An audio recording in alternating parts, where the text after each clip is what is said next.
Hello and welcome to this channel, and if you are the first time here, subscribe to the channel by clicking the subscribe button to see the latest technology videos. In this video we are discussing about Java server pages, JSP actions. So the JSP include action. This action lets you insert files into the page being generated. The syntax looks like JSP include page relative URL flush equal to true. So unlike the include directive which inserts the file at the time the JSP page is translated into a servlet, this action inserts the file at the time the page is requested. So attribute and description. Page relative URL of the page to be included. Flush. The Boolean attribute determines whether the included resource has its buffer flushed before it is included. So let us define the two dates, date.jsp and main.jsp.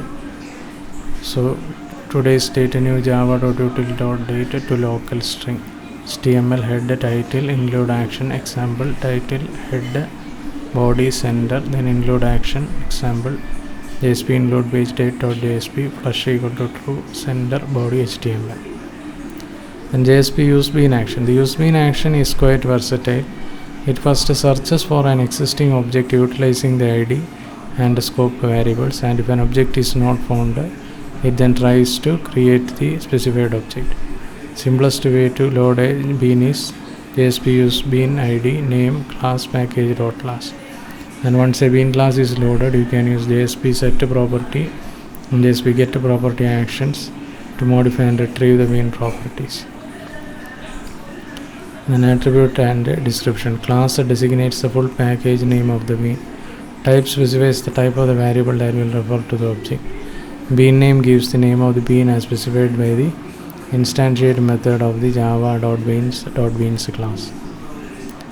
So now discuss JSP set property and JSP get property actions before giving a valid example. JSP set property action. The set property action sets the properties of a bean, and the bean must have been previously defined before this action. There are two basic ways to use this set property action. You can use JSP set property after but outside of a JSP use bean element.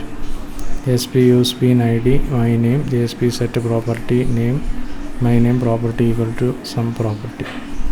In this case, JSP set property is executed regardless of whether a new bean was instantiated or an existing bean was found. A second context in which JSP set property can appear is inside the body of a JSP use bean element. JSP use bean ID my name JSP set property name equal to my name property equal to some property and JSP use bean.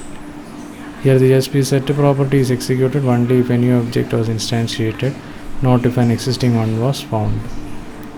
So the attributes associated with the set property action. Attribute and description.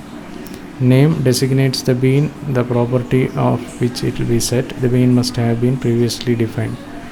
Property indicates the property you want to set a value of. Means that all request parameters whose names match bean property names will be passed to the appropriate setter methods. Value that is to be assigned to the given property, and the parameter's value is null or the parameter does not exist, set property action is ignored. The param attribute is the name of the request parameter whose value of the property is to receive, and you can't use both value and param, but it is permissible to use neither. So this was a brief discussion on Java server pages, and we'll be discussing more on Java in the upcoming videos. And if you are the first time here, subscribe to the channel by clicking the subscribe button to see the latest technology videos. Thank you for watching this video. Bye for now.